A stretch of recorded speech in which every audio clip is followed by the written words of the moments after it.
क्रांतिकारी जय भीम साथियों आज हम लेकर आए हैं चमचा युग का 4th पार्ट। तो साथियों बने रहे हमारे साथ महापुरुषों की विचारधारा के साथ। आज हम इस भाग में बात करेंगे विभिन्न दलों के चमचे। इसके अंदर साहब कांसी राम लिखते हैं, कांग्रेस का दूसरा दुष्कृत्य था अछूत कांग्रेसियों से कठोर पार्टी अनुशासन का पालन करवाना। वे पूरे तौर पर कांग्रेसी कार्यकारिणी के नियंत्रण में थे। वे ऐसा कोई सवाल नहीं पूछ सकते थे जो कार्यकारिणी को पसंद न हो। वे ऐसी कोई प्रस्ताव नहीं रख सकते थे जिसमें उनकी अनुमति न हो। वे ऐसा विधान नहीं ला सकते थे जिस पर उसे आपत्ति हो। वे अपनी इच्छानुसार मतदान नहीं कर सकते थे और जो सोचते थे वे बोल नहीं सकते थे। वे वहां बेजुबान हाके हुए मवेशियों की तरह थे। अछूतों के लिए विधायिका में प्रतिनिधित्व प्राप्त करने का एक उद्देश्य है, उन्हें ये इस योग्य बनाना है कि वे अपनी शिकायतों को व्यक्त कर सकें और अपनी गलतियों को सुधार कर सकें। कांग्रेस ऐसा न होने देने के अपने प्रयासों में सफल और कारगर रही।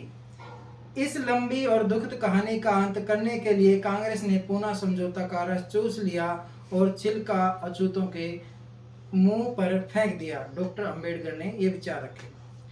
अनुसूचित जातियों के विधायकों की असहायता का वर्णन डॉक्टर अंबेडकर ने अपनी पुस्तक Congress and Gandhi have done to the untouchability में किया है। यह स्थिति 1945 में थी। आने वाले वर्षों में हमें और भी खराब हालात और भी बड़े पैमाने पर देखने को मिले। उस समय इस तरह का व्यवहार करना और अनुसूचित जातियों में से चमचे बनाने वाली ऊंची जातियों के हिंदुओं की राष्ट्रीय सतह पर 7 पार्टियां, राज्य तथा क्षेत्रीय सतह की अनेक पार्टियां हैं जो केवल अनुसूचित जातियों से ही नहीं बल्कि भारत की सभी उत्पीड़ित और शोषित समुदायों से चमचे पैदा कर रही है। आज ऊंची जातियों के हिंदुओं की ये सभी पार्टियां रस चूस रही हैं और छिलका उन 85% उत्पीड़ित और शोषित भारतीयों के मुंह पर फेंक रही है।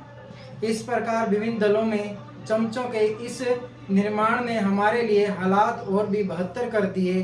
जो लोग समस्या से निपटना चाहते हैं वे अपने सामने खड़ी और भी बड़ी समस्या के इस पहलू को अनदेखा नहीं कर सकते। अज्ञानी चमचे कहते हैं, भारत के उत्पीड़ित लोग विशेषकर दलित वर्ग लगभग पूरे भारत में अन्याय के खिलाफ जूझ रहे थे। उनके अधिकांश संघर्ष स्थानीय और क्षेत्रीय रहे।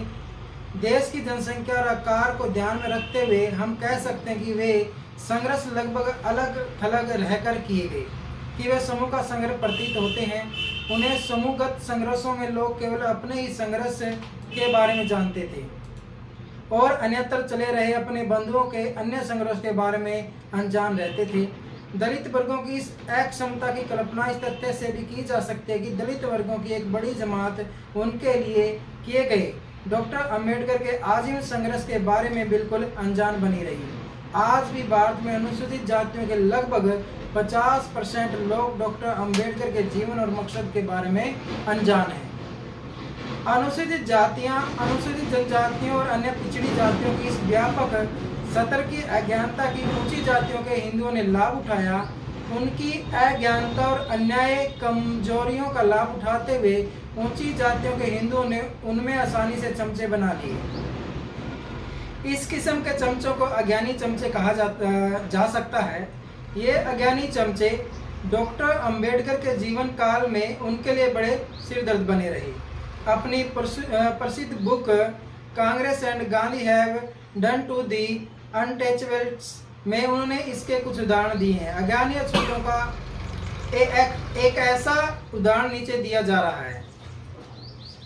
फ्री प्रेस जर्नल दिनांक 14/4/1945 के अनुसार राय बहादुर मेहरचंद खन्ना नाम के एक सज्जन ने डिप्रेस्ड क्लासेस लीग के तत्वावधान में 12 अप्रैल 1945 को पेशावर में आयोजित अछूतों की एक सभा में कथित तौर पर कहा था, आपके सबसे अच्छे मित्र महात्मा गांधी हैं जिन्होंने आपकी खातिर अनशन तक किया और पुनः समझौता किया है, जिसके तहत आपको वोट डालने का हक मिला है और स्थानीय निकाय और विधायिकाओं में नुमाइंदगी दी गई है।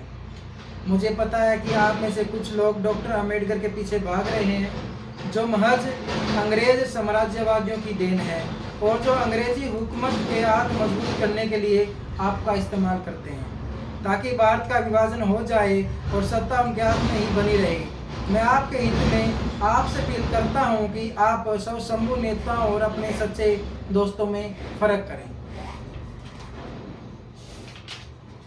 दलित वर्ग के इसी ज्ञान के चलते उच्च जातियों के हिंदू उन्हें आसानी से गुमराह कर लेते थे।